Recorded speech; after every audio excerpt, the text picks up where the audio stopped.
Hello guys, मी प्रज्ञाच किचनमध्ये आपल्या सर्वांचे मनापासून स्वागत आहे. तर आज बनवते गरमागरम असे घावणे. तर मी इथं तांदळाचं पीठ 2 वाटी घेतलेलं आहे. पिठामध्ये आपण चवीनुसार मीठ घालून घ्यायचं आहे. हे बघा, मी चवीनुसार मीठ घातले आणि थोडं थोडं पाणी घेऊन आपल्याला पीठ छान असं बॅटर बनवायचं आहे. पाणी आपल्याला थोडं थोडंच घालायचं आहे, कारण जास्तीचं पाणी घातलं तर घावणे होणार नाहीत, एकदम पीठ असं पातळसर होईल. तर जास्त पीठ घट्ट पण झालं नाही पाहिजे आणि जास्त पातळ पण नाही झालं पाहिजे. त्यासाठी आपण थोडं थोडं पाणी घ्यायचं आणि अशा गाठी वगैरे होतात ते पटकन निघून जातात. अशा प्रकारे छान असं बॅटर बनवून घ्यायचं आहे. तर हे बघा, तर बॅटर छान रेडी झालेलं आहे, पण थोडंसं घट्टसर वाटते मला. तर मी थोडं पाणी ओतणार आहे. हे बघा, घट्टच वाटते थोडंसं.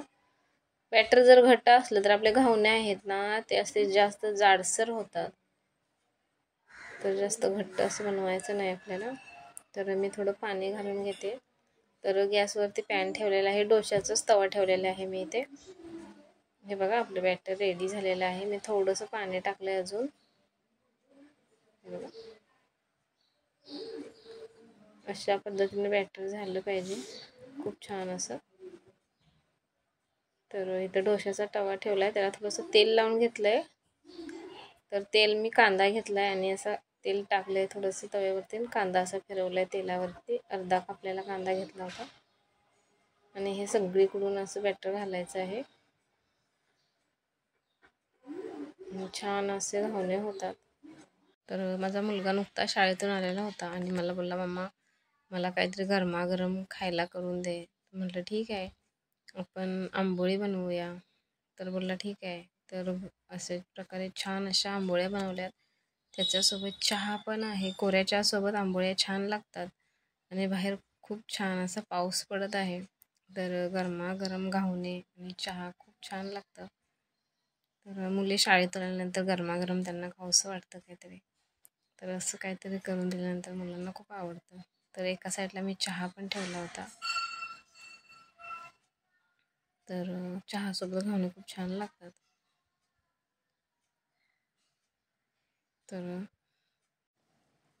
तर अशा पद्धतीने मी सगळे घावणे बनवून घेतले. अगदी सोपी पद्धत आहे आणि कायलीवरती बनवलं ना तर खूप छान लागतात हे घावणे. तर माझ्याकडे कायल नव्हती, तर मी डोशाच्या तव्यावरतीच बनवलं होतं. तरी पण हे खूप छान झाले. माझ्या मुलाला असे कडकच पाहिजे होते, जास्त म्हणजे असे नरम नाही. तर मी जरा कडक करण्याचा प्रयत्न केला, पण छान झालेत. तर अशा प्रकारे गरमागरम घावणे रेडी झालेत. अगदी सोपी पद्धत आहे आणि पटकन होतात. खायला पण खूप छान लागतात. किंवा नारळाची चटणी बनवली त्याच्यासोबत पण खाल्ले तरी सुरेख लागतात, चटणीसोबत पण.